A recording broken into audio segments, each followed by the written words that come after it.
At the United Nations General Assembly in New York, Ukraine brought its most pressing issue back to the forefront of global attention: the ongoing occupation of Crimea. On the sidelines of the annual gathering, a unique diplomatic event unfolded, the first ever global summit of the Crimean platform. For Kyiv, this summit was more than another international meeting. It was a declaration of resolve, a reminder of injustice, and a demand for accountability. The Ukrainian president opened the summit with gratitude and determination, speaking not just to leaders, but to the conscience of the international community. He thanked those who had stood by Ukraine during its darkest years and welcomed more than 60 delegations to what he described as a landmark occasion. He said, "Thank you so much, Minister, dear friends, dear leaders." And Mustafa, thank you so much. Happy to see all of you. Thank you for such big support, and really is very important, and we are blessed. I'm pleased to welcome all of you to this summit of our Crimean platform. The event, staged deliberately at the margins of the UN General Assembly, was designed to remind the world that Crimea remains at the heart of the war. As the president put it, this gathering was evidence of solidarity and a signal to Moscow that Ukraine is not isolated. He said, "This is really huge result. The summit is taking place for the first time on a global stage on the margins of the UN General Assembly." But the mood quickly turned from gratitude to warning.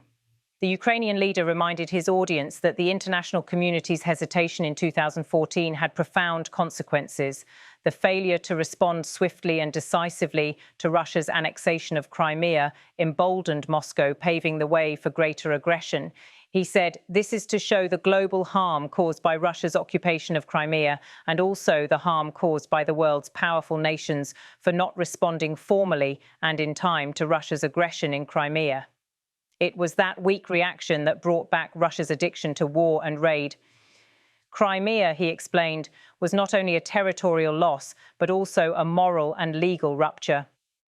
By seizing the peninsula, Russia shattered one of the most basic norms of international life, that borders cannot be redrawn by force.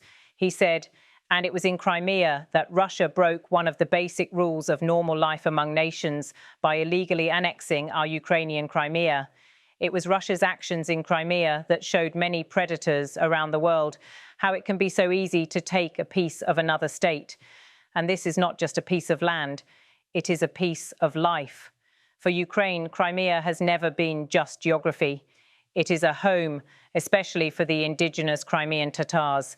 Their culture, history, and very identity are tied to the peninsula.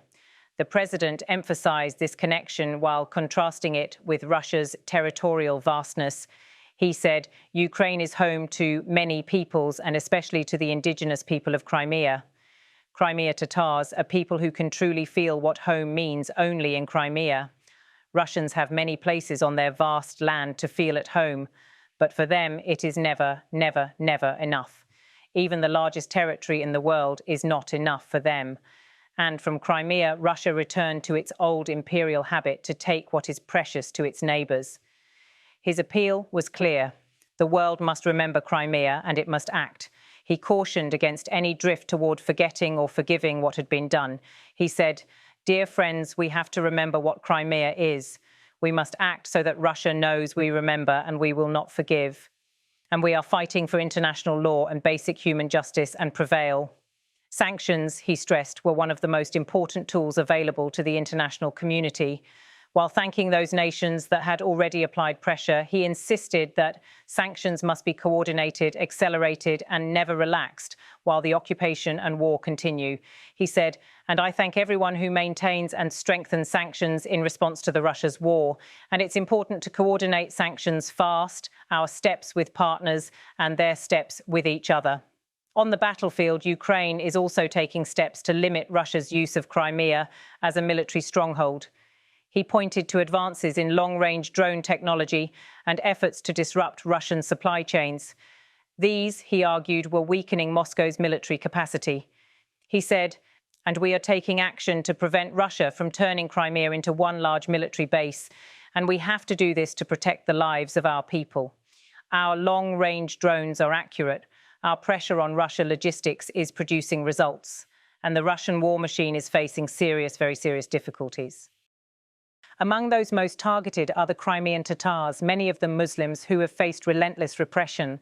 The president highlighted the plight of political prisoners who have been behind bars for more than a decade.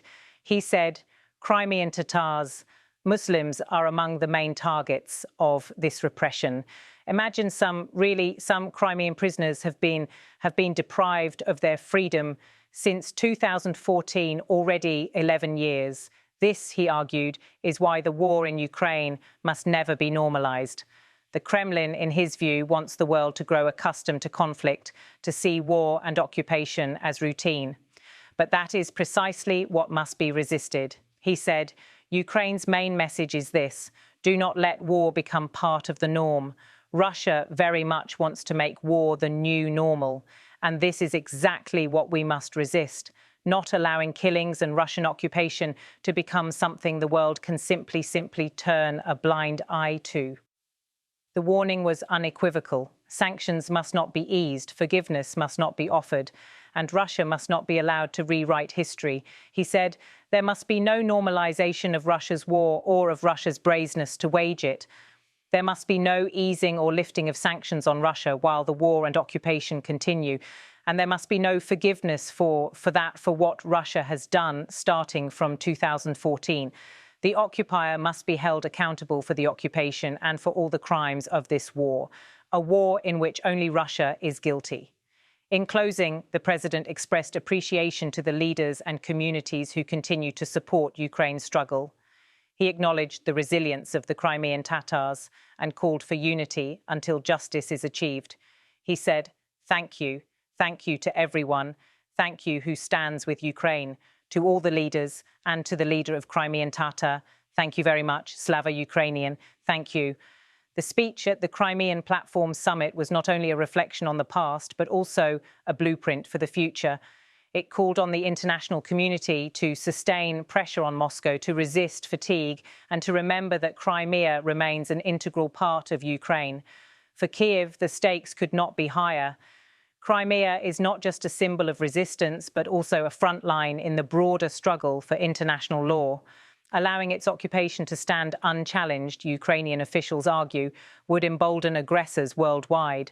From Eastern Europe to Asia and beyond, it would signal that borders can be redrawn through force, and that might can substitute for right. In that sense, the Crimean Platform Summit at the UN was more than a Ukrainian initiative. It was a plea for the defense of the rules-based international order. By gathering dozens of nations, Ukraine sought to create a coalition not only for its own cause, but for the principles that underlie global peace. And while the war rages on with no immediate end in sight, Ukraine continues to insist that justice, accountability, and remembrance must be the world's compass. The president's message was unmistakable. Crimea must not be forgotten, Russia must not be forgiven, and the struggle for freedom must endure.